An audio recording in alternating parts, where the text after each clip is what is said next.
नमस्कार दोस्तों, बहुत बहुत स्वागत है आप सभी का आपके अपने इस YouTube चैनल विधिटेरिया में। दोस्तों मैं हूं एडवोकेट मंजीत त्रिपाठी। दोस्तों आज के इस वीडियो में हम लोग बात करेंगे कि क्या आपके अनसिक्योर्ड लोन के मामले में हाई कोर्ट में रिट पिटीशन फाइल करके स्टे लिया जा सकता है।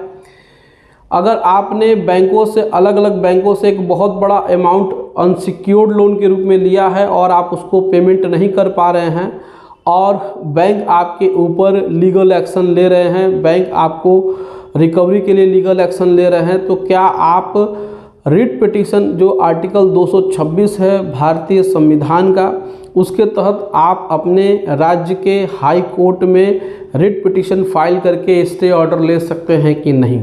ये एक बहुत ही महत्वपूर्ण क्वेश्चन हमारे पास हमारे एक व्यूअर का आया है जो मुंबई में रहते हैं। हालांकि उनका नाम हम आपको नहीं बताएंगे, लेकिन उन्होंने हमसे इस प्रकार के प्रश्न पूछे हैं कि सर हमने अलग अलग बैंकों से एक बड़े अमाउंट के रूप में अनसिक्योर्ड लोन ले लिया है, अब बैंक हमारे ऊपर लीगल एक्शन ले रहे हैं, अब वे हमें आर्बिट्रेशन की धमकी दे रहे हैं, अब वो हमें कह रहे हैं कि हम आपके ऊपर 420 का मुकदमा कर देंगे कि आपकी जो फाइनेंशियल कंडीशन थी उससे ज़्यादा आपको लोन मिल गया है।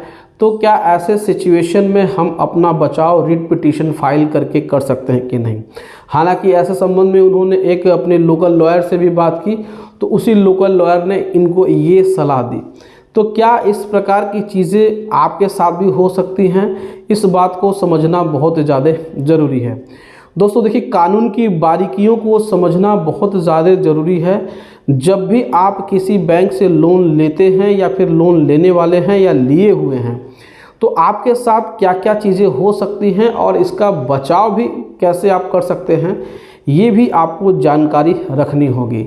जिस प्रकार से आप बीमारी के लिए छोटी मोटी दवाओं के बारे में जानकारी रखते हैं, अपने किसी न किसी प्रॉब्लम के बारे में उसके बचाव के लिए जानकारी रखते हैं, तो आपको भी कानून की जानकारी होनी चाहिए। लेकिन कानून की सटीक जानकारी नहीं होने की वजह से आपको नुकसान हो सकता है।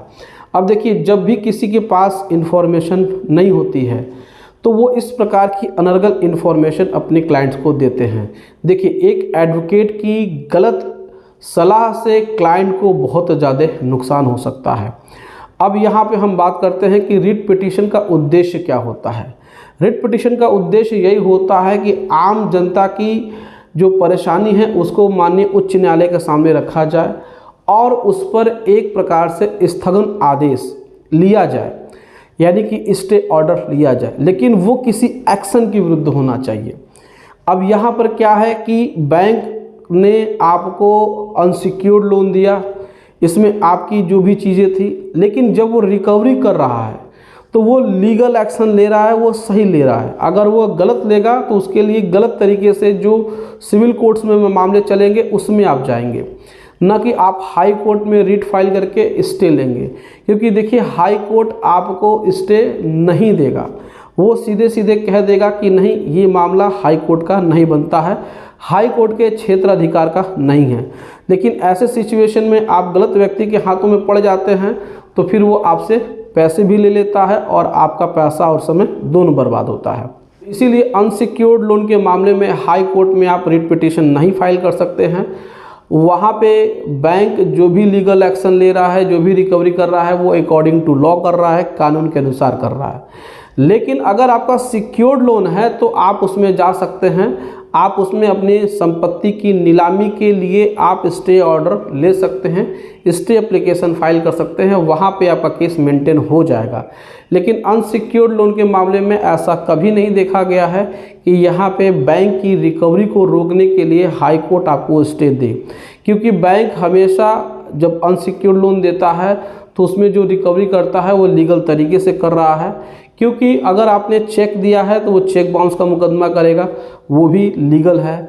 ईसीएस मैंडेट आपने कराया है तो ईसीएस बाउंस का केस करते हैं पेमेंट एंड सेटलमेंट एक्ट में, तो वो भी लीगल तरीके से है। तो इस पे माननीय हाई कोर्ट आपको स्टे ऑर्डर नहीं दे सकते हैं।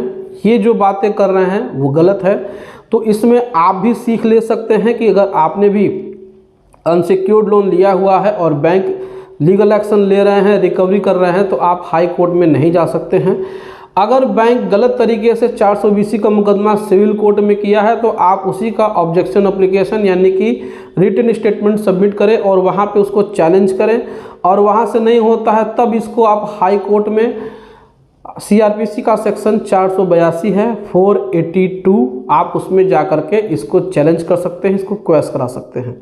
लेकिन डायरेक्ट आप हाई कोर्ट में अनसिक्योर्ड लोन के मामले में स्टे एप्लीकेशन आर्टिकल 226 में नहीं फाइल कर सकते हैं, रिट पिटीशन फाइल नहीं कर सकते हैं। तो दोस्तों ये जानकारी आपको कैसे लगी आप हमें कमेंट करके अपनी राय ज़रूर बताइए। अगर आपने भी किसी बैंक से कोई लोन लिया है और आपको बैंक लीगल एक्शन आपके ऊपर ले रहे हैं, आपको लीगल नोटिस भेज रहे हैं, आपको एडवोकेट की नोटिस भेज रहे हैं और आपको किसी प्रकार से लीगल एडवाइस की ज़रूरत है, तो आप हमारे स्क्रीन पे दिए हुए व्हाट्सएप नंबर पे आप हमारे संपर्क कर सकते हैं और घर बैठे ही लीगल एडवाइस ले सकते हैं। तो दोस्तों मिलते हैं अगली वीडियो में एक नए टॉपिक के साथ, तब तक आप अपना और अपने पूरे परिवार का ध्यान ज़रूर रखिए। Thank you so much. जय हिंद दोस्तों।